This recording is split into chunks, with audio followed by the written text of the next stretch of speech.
শুরু করছি কোরআন মজিদের একটি আয়াতাংশ দিয়ে, যে আয়াতাংশটি আমাদের জন্য ভীতিকর আবার আশা জাগানিয়াও। কোরআন মজিদের এই আয়াতাংশে আল্লাহ তাআলা বলেন, ফাইন তাওয়াল্লাউ ফা'লাম আন্নামা ইউরিদুল্লাহু আন ইউসিবাহুম বিবাদি যুনুবিহিম। যদি তোমরা মুখ ফিরিয়ে নাও, অর্থাৎ আমার পক্ষ থেকে উপদেশ আসার পরেও যদি তোমরা সেটি গ্রহণ না করো, তাহলে তোমরা জেনে রেখো আল্লাহ তাআলা তোমাদেরকে কিছু গুনার কারণে পাকড়াও করবেন। এই আয়াতটি আশা জাগানিয়া এই অর্থে যে আল্লাহ তাআলা আমাদের অধিকাংশ গুনাহ মাফ করে দিবেন, এই আয়াতের মধ্যে ইঙ্গিত রয়েছে। ভীতিকর এই অর্থে যে আল্লাহ বলেছেন যে আমি কিছু গুনার কারণে তোমাদেরকে পাকড়াও করব। এমনিতে আমরা যে সমস্ত অপরাধ করি, অন্যায় করি, আল্লাহর নাফরমানি করি, সেগুলো আল্লাহ অধিকাংশই কোনো না কোনো নেক আমলের মাধ্যমে, কোনো না কোনো ইবাদতের উসিলায় মাফ করেন। যেমন মসজিদে আসা যাওয়া করছি, প্রতি কদমে গুনাহ মাফ, ওযু করছি গুনাহ মাফ, একজন উপকার করছে গুনাহ মাফ। এভাবে গুনাহ মাফের বিভিন্ন পদ্ধতি আল্লাহ তাআলা আমাদের জন্য রেখে দিয়েছেন, বিভিন্ন রাস্তা রেখে দিয়েছেন। কিন্তু এই আয়াতে আল্লাহ বলেন যে আমি কিছু গুনার কারণে পাকড়াও করব। প্রশ্ন হলো সে গুনাহগুলো কোনগুলো, যেগুলোর কারণে আল্লাহ পাকড়াও করবেন? এর সমাধান, এর উত্তর আমরা অন্য আয়াতে পাই, যেখানে আল্লাহ তাআলা আমাদেরকে ইঙ্গিতে জানিয়ে দিয়েছেন। আল্লাহ বলেন, বালা মান কাসাবা সাইয়্যাতান ওয়া আহাতাত বিহি খাতিআতুহু ফাউলাইকা আসহাবুন নারি হুম ফিহা খালিদুন। কিছু গুনাহ আছে এমন যে মানুষ শুরু করে, এরপর ওয়া আহাতাত বিহি খাতিআতুহু, ওই গুনাহটা তার চারিদিক তাকে ঘিরে ফেলে, অর্থাৎ সে ওই গুনাহতে অ্যাডিক্টেড হয়ে যায়, অভ্যস্ত হয়ে যায়। এবার সে চাইলেও ওখান থেকে বের হতে পারছে না, পারে না। সে ওখান থেকে বের হওয়ার শক্ত কোনো চেষ্টা সে করে না, শক্তিশালী কোনো চেষ্টা সে করে না, যার ফলে সে ওখান থেকে বের হতে পারে না, এই ব্যারিকেড সে ভাঙতে পারে না। আল্লাহ বলেন যে এই গুনাহটাই জাহান্নামে যাওয়ার কারণ হবে।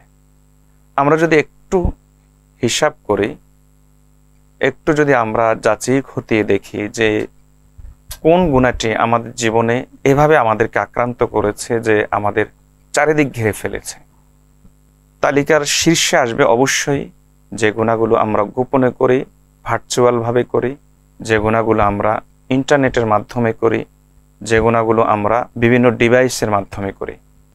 এই গোপন গুনাহগুলোই আজ আমাদেরকে চারিদিক ঘিরে ফেলেছে। দেখুন, নামের সাথে চমৎকার মিল, ইন্টারনেট অর্থাৎ জাল।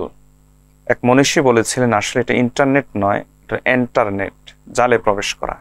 আমরা অনেক সময় এমন হয় যে যারা দিনদার, যাদের কাছে আল্লাহ ভীতি আছে, দ্বীনি মানসিকতা আছে, তারা চায় এখান থেকে বের হওয়ার জন্য, কিন্তু বের হতে পারে না কেন? এর কারণ হলো, বাস্তবতা হলো চাওয়ার মতো চায় না, অর্থাৎ শক্তিশালী কোনো পদক্ষেপ নেয় না, এমনি চায় আর কি, মনে মনে চায়। হয়তো এখন চিন্তা করেছে আমি ঠিক আছে আধা ঘন্টা ফেসবুক দেখব, কিন্তু কখন যে সেটা 1 ঘন্টা গড়িয়ে যায় টেরই পায় না।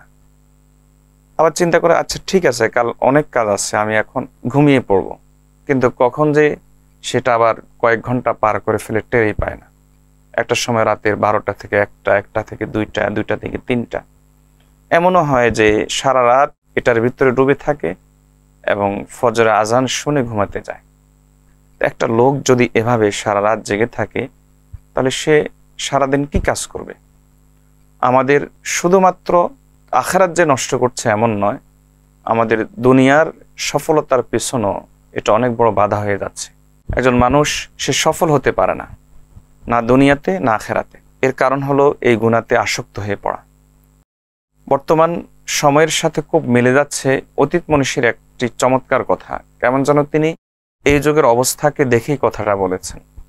হাফিজ ইবনুল কাইয়িম রাহিমাহুল্লাহ তিনি বলেন যে আজমা আল আরিফুন আন্না জুনুব আল খালাওয়াত আসলুল ইন্তিকাসাত। সকল আল্লাহর ওলি এ ব্যাপারে একমত হয়েছেন যে মানুষ দিনের দিক থেকে হোক কিংবা দুনিয়ার দিক থেকে হোক, যেই কোনো দিক থেকে, যেই কোনো বিবেচনায় মানুষ পিছিয়ে পড়ে কেন? পিছিয়ে পড়ার মূল কারণ হলো, তিনি বলেন, জুনুবুল খালাওয়াত, গোপন গুনাহ। এই গোপন গুনায় মানুষকে পিছিয়ে দেয়, সে অগ্রসর হতে পারে না। আপনি চিন্তা করে দেখুন, এই গোপন গুনাহ যদি না থাকতো, তাহলে জাগতিকভাবে চিন্তা করুন, যে আপনার স্কিলটা কোথা থেকে কোথায় চলে যেত, আপনার সফলতার গল্প আরো কত সমৃদ্ধ হতে পারত, আপনি আরো কত সফলতার গল্পে প্রবেশ করতে পারতেন। আবার অনুরূপভাবে দিনের দিক থেকে আপনি চিন্তা করুন, কতদিন ফজর নামাজ কাজা করেছেন, কিংবা এমনও লোক আছেন যে যারা দিনদার, নামাজের প্রতি আগ্রহী, কিন্তু ফজর নামাজটা পড়তে পারে না। কত বছর আগে জামাতের সাথে ফজর নামাজটা আদায় করেছে, এটা হয়তো অনেকে ভুলে যেতে বসেছে। এর মূল কারণ কি? যথার্থ বলেছেন হাফিজ ইবনুল কাইয়িম রাহিমাহুল্লাহ, যে সব দিক থেকে পিছিয়ে পড়ার একমাত্র কারণ হলো মানুষের এই গোপন গুনাহ। গোপন গুনাহ মানুষকে কেবল যে জাগতিক বিষয় থেকে পিছিয়ে দেয় এমনটি নয়, বরং ধীরে ধীরে একজন মানুষকে ঈমান থেকেও বঞ্চিত করে দেয়। ইবনু রাজাব হাম্বলি রাহমাতুল্লাহ আলাইহি বলেন, আন্না খাতামাতাসসু তাকুনু বিসাবাবি দাসিসাতিন বাতিনাতিন ইয়াখাফু ইয়াত্তালিউ আলাইহান নাস। যে একজন মানুষ ঈমান নিয়ে কখন মরতে পারে না? যখন সে এমন কোন গুনায় অ্যাডিক্টেড হয়ে পড়ে, অভ্যস্ত হয়ে পড়ে, যে গুনার ব্যাপারে তার অন্তরে এই শঙ্কা সবসময় কাজ করে যে আমার এই গুনাহটি যদি মানুষ জেনে ফেলে তাহলে আমার ইজ্জতের কি অবস্থা হবে, আমার মান সম্মান কোথায় যাবে, আমার অবস্থান কোথায় দাঁড়াবে, মানুষ তো আমাকে থুতু দিবে। বাহ্যিকভাবে আমি মানুষের কাছে ভালো মানুষ, কিন্তু ভিতরে ভিতরে আমি এই গুনাহগুলো করে যাচ্ছি। এই জাতীয় গুনায় যে অভ্যস্ত হয়ে পড়ে বছরের পর বছর, সেই যেদিন থেকে অ্যান্ড্রয়েড সেট হাতে এসেছে সেদিন থেকে যে গুনার সাথে পরিচিত হয়েছে, আজ পর্যন্ত ছাড়তে পারে নাই। চিন্তা করেছেন কত বছর আগে শুরু করেছে, কত বছর আগে এই কাজটা আপনি শুরু করেছিলেন, এখনো ছাড়তে পারেন নাই। এই গুনাহটাই মানুষকে দিনের দিক থেকেও পিছিয়ে দেয়, দুনিয়ার দিক থেকে তো আছেই।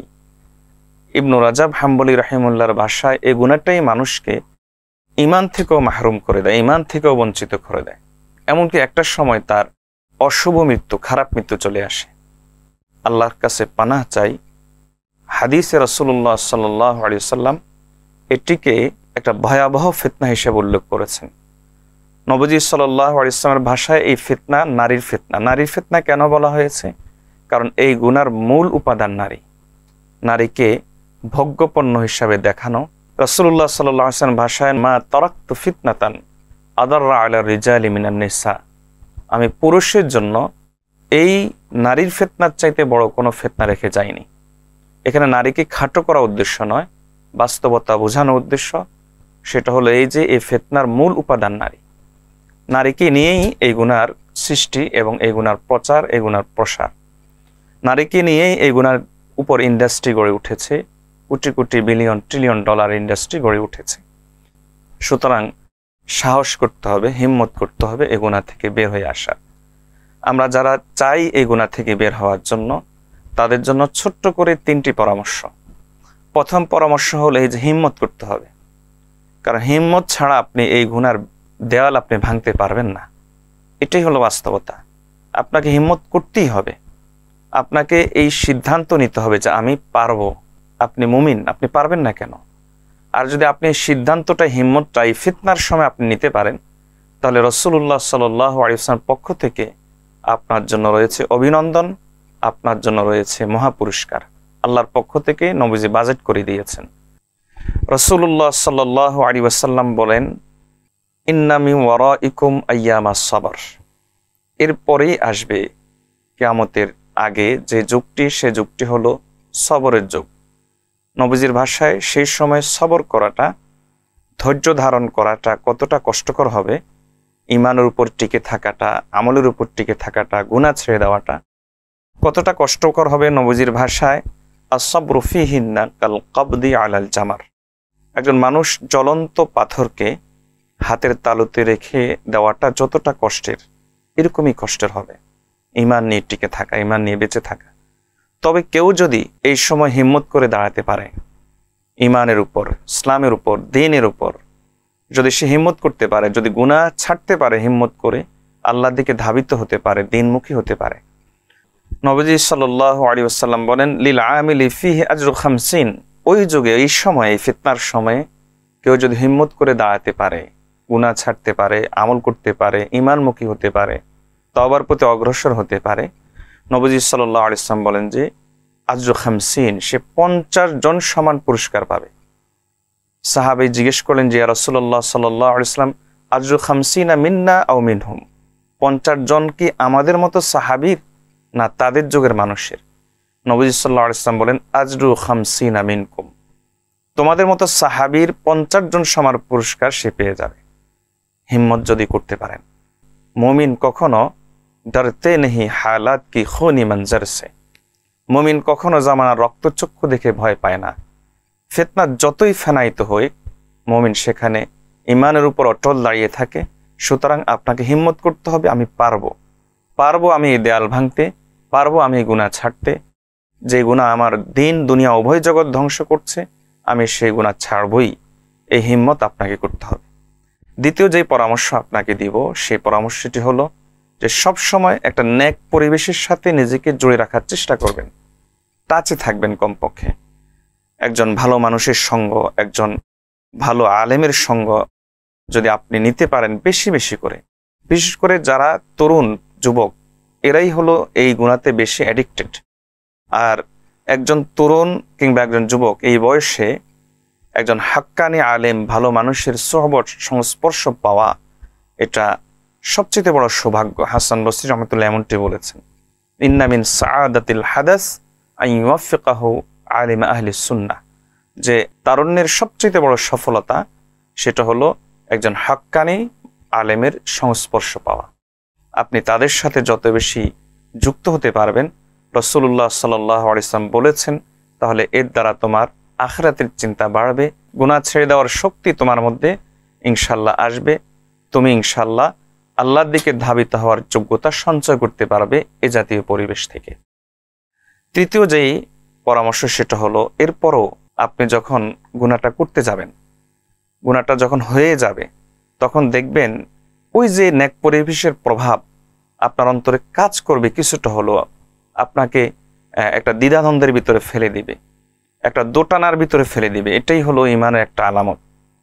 আপনি হয়তো রাতের 12টা বাজে গুনাহটা করতে যাচ্ছেন, কিন্তু রাতের 12টা বাজে যখন আপনি ক্লিক করতে যাবেন, তার সাথে সাথে আপনার ওই নেক পরিবেশের অবস্থা এবং সেটার তাসিরও আপনার মধ্যে ক্লিক করবে, আপনার ব্রেনে ক্লিক করবে। তা আপনি এরপর হয়তো পারবেন না, পারছেন না, কথার কথা এরপর হয়ে গেছে, তাহলে তাৎক্ষণিক নগদ যে কাজটা করবেন সেটা হলো সঙ্গে সঙ্গে ইস্তিগফার অথবা যে কোনো একটা জিকির আপনি করে নিতে পারেন। হাদিসে এসেছে, রাসূলুল্লাহ সাল্লাল্লাহু আলাইহি ওয়াসাল্লাম বলেছেন যে যখন তোমার গুনাহ হয়ে যাবে, তাহলে ফাআতবিল সাইয়্যাতাল হাসানা, গুনার পরেই তুমি একটা নেক আমল করে ফেলো। সাহাবী জিজ্ঞেস করলেন, আমিনাল হাসানাতি লা ইলাহা ইল্লাল্লাহ, আমি যদি লা ইলাহা ইল্লাল্লাহ এই জিকিরটা করি তাহলে কি হয়ে যাবে? আবু যর গিফারি প্রশ্ন করেছেন। নবীজি সাল্লাল্লাহু আলাইহি ওয়াসাল্লাম বলেন যে নাম, হয়ে যাবে। বাল হিয়া আফদালুল হাসানাত, বরং লা ইলাহা ইল্লাল্লাহ বললে তো একটা চমৎকার নেক আমল হবে। এজন্য আধা ঘন্টা গুনাহ করেছেন, 1 ঘন্টা গুনাহ করেছেন, 2 মিনিট আপনার অন্তত কিছু নেক আমল করেন, 2 মিনিট কিছু জিকির করেন, যেই জিকিরে আপনি পারেন 2 মিনিট করেন, দেখবেন যে আস্তে আস্তে ধীরে ধীরে আপনার মধ্যে এই গুনার দেওয়াল ভেঙে দেওয়ার যোগ্যতা চলে আসবে ইনশাআল্লাহ। সর্বোপরি হিম্মত করবেন যে ফজর নামাজ যেন জামাতের সাথে পড়া যায়। হাদিসে এসেছে, রাসূলুল্লাহ সাল্লাল্লাহু আলাইহি ওয়াসাল্লাম বলেছেন যে যে ব্যক্তি ফজর নামাজ জামাতের সাথে পড়তে পারে তার অন্তর পরিচ্ছন্ন অবস্থায় সারা দিন কাটে।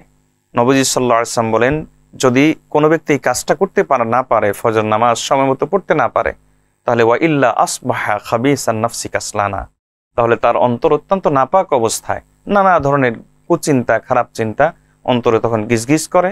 এই অবস্থায় তার সারাদিন কাটে, কাসলানান, আলস্য ভঙ্গিতে তার সারাদিনটা কাটে। আল্লাহ আমাদেরকে তৌফিক দান করুন, এই গুনাহ থেকে বের হয়ে আসার তৌফিক দান করুন।